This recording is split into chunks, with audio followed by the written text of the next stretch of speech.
नमस्कार दोस्तों, आइए जानते हैं आज मध्य प्रदेश की बड़ी खबरें। दोस्तों, आप इस वीडियो को अभी कौन से जिले से देख रहे हैं, उस जिले का नाम कमेंट में जरूर लिखें। आज की पहली खबर है कि विजयपुर उपचुनाव, हारे मंत्री रामनिवास रावत। श्योपुर जिले की विजयपुर विधानसभा उपचुनाव के लिए वोट की गिनती पॉलिटेक्निक कॉलेज में हुई। इसमें प्रदेश सरकार में वन मंत्री और भाजपा प्रत्याशी रामनिवास रावत चुनाव हार गए हैं। कांग्रेस प्रत्याशी मुकेश मल्होत्रा ने 7 से ज्यादा वोट से जीत दर्ज की है। इधर भाजपा ने दोबारा काउंटिंग की मांग की है। इसके लिए निर्वाचन अधिकारियों को आवेदन भी दिया है। बुधनी में भाजपा 13,000 वोटों से विजयी। बुधनी विधानसभा उपचुनाव में भाजपा ने 13,109 वोटों से जीत हासिल कर ली है। कांटे भरे मुकाबले में भाजपा के रमाकांत भार्गव को 1,07,478 वोट, जबकि कांग्रेस के राजकुमार पटेल को 9,35,787 वोट मिले। जीत सुनिश्चित होने के बाद शाम करीब 5 बजे भाजपा प्रत्याशी भार्गव समर्थकों के साथ मतगणना स्थल पहुंचे। यह जीत उन्होंने केंद्रीय मंत्री शिवराज सिंह चौहान के बुधनी के विकास को बताया। उन्होंने कहा कि बुधनी की जनता का बहुत बहुत आभार।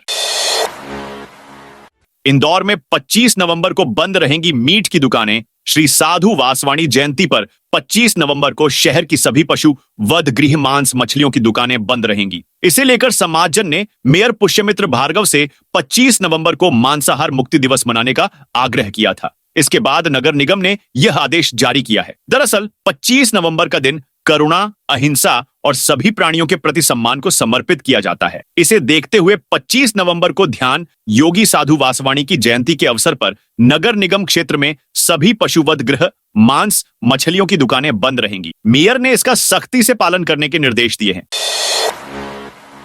रीवा में आउटसोर्स कर्मचारियों पर भड़के डिप्टी सीएम। रीवा में डिप्टी सीएम आवास घेरकर बैठे आउटसोर्स कर्मचारियों पर डिप्टी सीएम राजेंद्र शुक्ल नाराज हो गए। उन्होंने कहा कि इन सबको निकलवाना है, नए आदमियों की भर्ती करेंगे। पहले तो हाथ जोड़कर नौकरी मांगते हैं, फिर दादागिरी करते हैं। दरअसल आउटसोर्स कर्मचारी शनिवार दोपहर से डिप्टी सीएम राजेंद्र शुक्ल के आवास के बाहर उनसे मुलाकात और विरोध जताने के लिए बैठे थे, जिसके बाद डिप्टी सीएम उनसे मिलने के लिए बाहर आ गए। आते ही भड़क गए। उन्होंने मौके पर ही थाना प्रभारी को गिरफ्तारी के निर्देश दे दिए। साथ ही आउटसोर्स और सफाई कर्मचारियों को जमकर फटकार भी लगाई।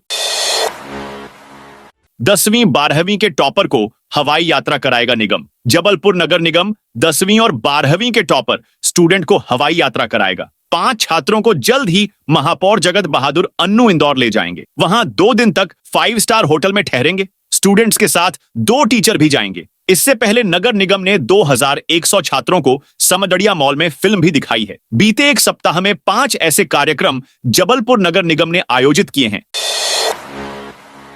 रामनिवास रावत ने मंत्री के पद से दिया इस्तीफा। मध्य प्रदेश के श्योपुर जिले की विजयपुर सीट पर हुए उपचुनाव में हार के बाद रामनिवास रावत ने मंत्री पद से इस्तीफा दे दिया है। रामनिवास रावत ने नैतिकता के आधार पर मुख्यमंत्री मोहन यादव को इस्तीफा भेज दिया है। रामनिवास रावत मध्य प्रदेश सरकार में वन और पर्यावरण मंत्री थे। रामनिवास रावत को विजयपुर उपचुनाव में कांग्रेस के मुकेश मल्होत्रा से 7,000 से भी ज्यादा वोटों से हार मिली है। मोहन यादव दही मिश्री खाकर जाएंगे विदेश। मध्य प्रदेश में विदेशी निवेश लाने के लिए मुख्यमंत्री मोहन यादव शनिवार से 6 दिनी विदेश दौरे पर रहेंगे। भोपाल समेत आसपास के उद्योगपतियों का समूह उन्हें दही मिश्री खिलाकर रवाना करेगा। वे शाम को भोपाल से मुंबई के लिए उड़ान भरेंगे। सोमवार को लंदन पहुंचेंगे। 25 से 30 नवंबर तक सीएम मोहन यादव यूके और जर्मनी के दौरे पर रहेंगे। वे यहां अलग अलग शहरों में उद्योगपतियों के साथ ही उनके प्रतिनिधियों से मुलाकात करेंगे और एमपी में निवेश पर बात करेंगे। एमपी में चल रहे अदानी प्रोजेक्ट की भी हो सकती है जांच। अदानी पर अमेरिका में केस दर्ज होने के बाद कांग्रेस हमलावर हुई है। मध्य प्रदेश कांग्रेस अध्यक्ष जीतू पटवारी, प्रदेश प्रभारी जितेंद्र सिंह ने प्रेस कॉन्फ्रेंस में भाजपा सरकार को कटघरे में खड़ा किया। पटवारी ने कहा कि जब अदानी पर अमेरिका में एफआईआर हो सकती है तो हमारे देश में क्यों नहीं। शिवराज सरकार के दौरान अदानी ने 80,000 करोड़ रुपए निवेश के वादे किए थे। एमपी में चल रहे अदानी के प्रोजेक्ट की भी जांच होनी चाहिए। मध्य प्रदेश में अब घर और भी सस्ते। शहरों और औद्योगिक क्षेत्रों को झुग्गी मुक्त करने के लिए अब सरकार खासतौर पर प्रवासी लोगों के लिए बहुत सस्ती दरों पर किराए पर आवास सुविधा उपलब्ध कराने की तैयारी कर रही है। यह काम पीएम आवास योजना 2.0 के तहत पब्लिक प्राइवेट पार्टनरशिप से किया जाएगा। फिलहाल नगरीय निकायों में विभिन्न योजनाओं के तहत बने आवासों में से खाली आवासों की जानकारी जुटाई जा रही है। सबसे पहले इन्हें किराए पर दिया जाएगा। देश भर के राज्यों को पछाड़कर एमपी नंबर 1 बुजुर्गों के आयुष्मान कार्ड बनाने के मामले में मध्य प्रदेश ने केरल को पीछे छोड़ दिया है। मध्य प्रदेश अब संख्यात्मक और प्रतिशत दृष्टि से देश में नंबर 1 पर आ गया है। यहाँ 3,87,402 बुजुर्गों के कार्ड बन चुके हैं। दूसरे पर केरल और तीसरे नंबर पर चंडीगढ़ है। अरुणाचल प्रदेश सबसे पीछे है। 35,000 में से 8 कार्ड बन सके हैं। मप्र में 70+ आयु वालों के कार्ड बनाने के काम में तेजी लाने के लिए विशेष कार्य योजना बनाकर काम किया जा रहा है। कार्ड जितने जल्दी बनेंगे उतनी जल्दी उन्हें 5 लाख का अतिरिक्त स्वास्थ्य कवर मिल सकेगा। सीएम ने एमपी के पहले पुलिस हॉस्पिटल का उद्घाटन किया। भोपाल में प्रदेश का पहला राज्य स्तरीय पुलिस डेडिकेटेड अस्पताल बनकर तैयार हो गया है। सीएम मोहन यादव ने शनिवार दोपहर इसका उद्घाटन किया। इस दौरान मुख्यमंत्री मोहन यादव ने कहा कि पुलिस प्रशासन और इससे जुड़े हर जवान में सजगता, अनुशासन, कर्तव्य निष्ठा का समावेश होता है। इनकी मौजूदगी ही समाज को सुकून के बेहतर पल देती है। उन्होंने कहा कि मध्य प्रदेश पुलिस की मेहनत ही कही जाएगी कि उसने प्रदेश से डाकुओं का कालखंड समाप्त करने की महारत हासिल की, साथ ही खुद की साख स्थापित करने में भी सफल हुए। फिर हुई महाकाल के भक्तों से ठगी। उज्जैन में महाकाल मंदिर की सूर्य नारायण व्यास धर्मशाला के नाम पर एक बार फिर श्रद्धालुओं के साथ ठगी की वारदात सामने आई है। इस बार मुंबई के भक्तों से 3,100 रुपए रूम बुक करवाने के नाम पर डलवाए गए। 21 नवंबर को जब हम उज्जैन में पंडित सूर्य नारायण धर्मशाला पहुंचे तो पता चला कि हमारे नाम से कोई रूम बुक नहीं है, धर्मशाला की कोई वेबसाइट नहीं है और ना ही ऑनलाइन बुकिंग की सुविधा। इसके बाद हमने महाकाल थाने में आवेदन देकर कार्रवाई की मांग की। पंडित धीरेन्द्र शास्त्री की पदयात्रा में बड़ा हादसा। मध्य प्रदेश के नौगांव से बड़ी खबर सामने आ रही है। यहां बागेश्वर धाम प्रमुख पंडित धीरेन्द्र शास्त्री की हिंदू एकता पदयात्रा के दौरान हादसा होने से हड़कंप मच गया। हादसा उस वक्त हुआ जब पंडित धीरेन्द्र शास्त्री की यात्रा रंगरेज मोहल्ले के चौराहे से गुजर रही थी। यात्रा और पंडित धीरेन्द्र शास्त्री को देखने के लिए महिलाएं यहां पर एक मकान के छज्जे पर बैठी हुई थीं। इसी दौरान मकान का छज्जा भरभराकर गिर गया, जिससे महिलाएं घायल हुई हैं और उन्हें अस्पताल में भर्ती कराया गया है। मेडिकल पीजी काउंसलिंग 24 नवंबर रात 12 बजे तक। जबलपुर हाई कोर्ट ने एमडीएमएस कोर्स में दाखिले के लिए नीट पीजी काउंसलिंग के पहले राउंड के रिजल्ट घोषित करने पर अगली सुनवाई तक रोक लगा दी है। रीवा निवासी डॉक्टर अभिषेक शुक्ला व अन्य जिलों के डॉक्टरों की ओर से हाई कोर्ट में याचिका दायर की गई है। शुक्रवार को इस पर सुनवाई करते हुए जस्टिस एसआई धर्माधिकारी एवं जस्टिस अनुराधा शुक्ला की डिवीजन बेंच ने डायरेक्टर मेडिकल कॉलेज को 24 नवंबर रात 12 बजे तक पहले राउंड की काउंसलिंग जारी रखने के निर्देश दिए हैं। इंडियन नेवी के लिए इंदौर में बनी स्पेशल रोप इंदौर की एक कंपनी इंडियन नेवी के लिए स्पेशल रोप रस्सियां की मैन्युफैक्चरिंग कर रही है। इसके लिए अमेरिकन फाइबर का इस्तेमाल किया जा रहा है। कंपनी ने इंटरनेशनल पैरामीटर के आधार पर पतली और हल्की रोप बनाई है। यह रस्सियां अपने से कई 100 गुना भारी भरकम वजन उठाने में सक्षम है। 12 आंगनवाड़ी कार्यकर्ताओं को कारण बताओ नोटिस महिला एवं बाल विकास परियोजना अधिकारी अरविंद उपाध्याय ने शनिवार को 12 आंगनवाड़ी कार्यकर्ताओं को कारण बताओ नोटिस जारी किया। निरीक्षण के दौरान या तो कार्यकर्ता अनुपस्थित थी या फिर केंद्र पर एक भी बच्चा मौजूद नहीं था। ग्वालियर में 100 करोड़ की जमीन कराई। मुक्त ग्वालियर में शहर के मध्य तारागंज कोटा लश्कर स्थित श्री राम जानकी मंदिर ट्रस्ट की लगभग 8.25 बीघा सरकारी जमीन को अतिक्रमण मुक्त कराया गया। जिला प्रशासन, नगर निगम एवं पुलिस की संयुक्त टीम ने शनिवार को यह कार्रवाई की है। 100 करोड़ रुपए कीमत की इस जमीन पर बनी बाउंड्री वॉल और अन्य अतिक्रमण बुलडोजर से ध्वस्त कर दिया गया।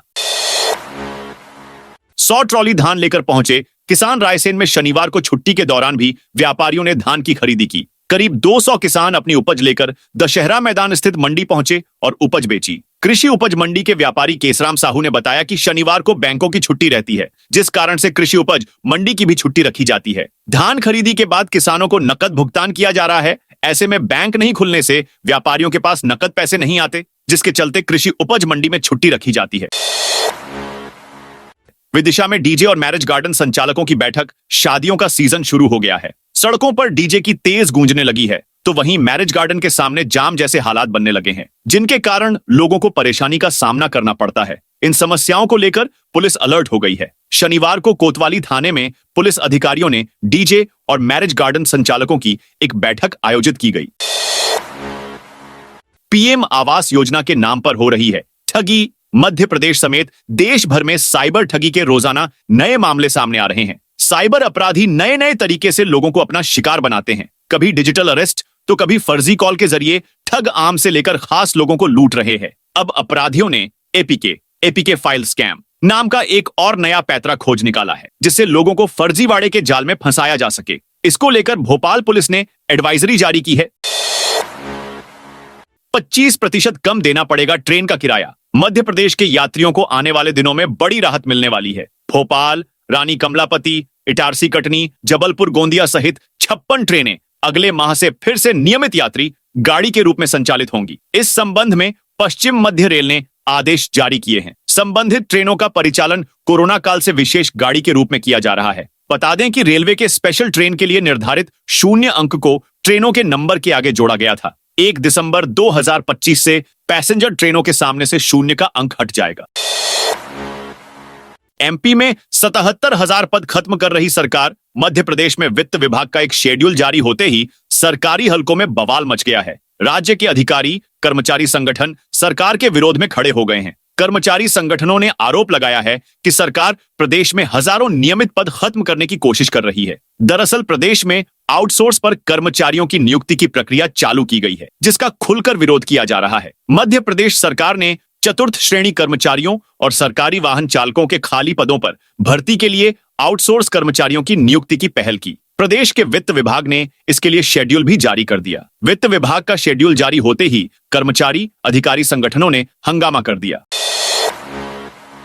प्रदेश के वकीलों को राहत। प्रदेश की जिला अदालतों के पुराने मामलों के त्वरित निराकरण पर वकीलों की राज्यव्यापी हड़ताल में हाई कोर्ट ने अधिवक्ताओं के पर की अवमानना कार्रवाई को समाप्त कर दिया। कोर्ट के इस फैसले ने वकीलों को बड़ी राहत दी है। एमपी स्टेट बार काउंसिल के चेयरमैन राधेलाल गुप्ता और vice chairman RK Singh Saini ने हड़ताल की पूरी जिम्मेदारी स्वीकारते हुए न्यायालय से बिना शर्त माफी मांगी। 3 और 25 दिसंबर को रहेगी सबकी छुट्टी। ऐसा इसलिए क्योंकि दिसंबर में मध्य प्रदेश के सभी स्कूलों में शीतकालीन अवकाश की घोषणा हो चुकी है। राज्य सरकार द्वारा दिसंबर के महीने में कई ऐच्छिक अवकाश भी हैं। साथ ही 3 दिसंबर को भोपाल गैस त्रासदी को लेकर भी स्थानीय अवकाश घोषित किया गया है। 25 दिसंबर को क्रिसमस डे के मौके पर मध्य प्रदेश में स्कूल, कॉलेज, सरकारी दफ्तरों समेत बैंकों में भी अवकाश रहेगा। अब एमपी में बने कागज से तैयार होगा भारतीय पासपोर्ट। विदेशी कागज से तैयार हो रहा भारतीय पासपोर्ट जल्द ही स्वदेशी रूप में दिखेगा। नर्मदापुरम के प्रतिभूति कागज कारखाना एसपीएम ने पासपोर्ट के लिए 5 टन कागज सैंपल तैयार किए हैं। शासन स्तर से मंजूरी मिलने के बाद बड़े पैमाने पर इन कागजों का उत्पादन शुरू किया जाएगा। 1 जनवरी से ट्रेन नंबर के आगे से हटेगा 0। रेलवे बोर्ड के आदेश के बाद भोपाल मंडल ने यात्री ट्रेनों के आगे से 0 हटाने का निर्णय लिया है, जिसके बाद अब 1 जनवरी से सभी ट्रेनें नियमित नंबर के साथ चलेंगी। नियमित ट्रेन का दर्जा हटने के बाद ट्रेनों का किराया भी कम होगा। वरिष्ठ मंडल वाणिज्य प्रबंधक सौरभ कटारिया ने बताया कि रेलवे बोर्ड के निर्देश पर सभी यात्री ट्रेनें जो पीएसपीसी नंबर 0 से शुरू होने वाले नंबर के साथ चल रही हैं, उन्हें फिर से नियमित ट्रेन नंबर, जैसा कि पूर्व कोविड अवधि में चल रही थी, के साथ चलाया जाएगा। खजुराहो स्टेशन से पार्सल में भी क्यूआर कोड से भुगतान की सुविधा प्रारंभ। छतरपुर रेलवे सुविधाओं के विस्तार व डिजिटलाइजेशन के लिए उत्तर मध्य रेलवे झांसी मंडल द्वारा निरंतर प्रयास किए जा रहे हैं। झांसी मंडल में यूटीएस पीआरएस के साथ अब पार्सल में भी क्यूआर कोड से भुगतान की सुविधा प्रारंभ हो गई है। यह सुविधा झांसी मंडल के वीरांगना लक्ष्मीबाई झांसी, ग्वालियर, मुरैना, बांदा, ललितपुर, उरई, चित्रकूट, खजुराहो, महोबा तथा भिंड स्टेशन के पार्सल कार्यालय में क्यूआर कोड से भुगतान की सुविधा प्रारंभ हो गई है। इसमें पेटीएम, गूगल पे और फोन पे जैसे प्रमुख मोड से भुगतान किया जा सकता है।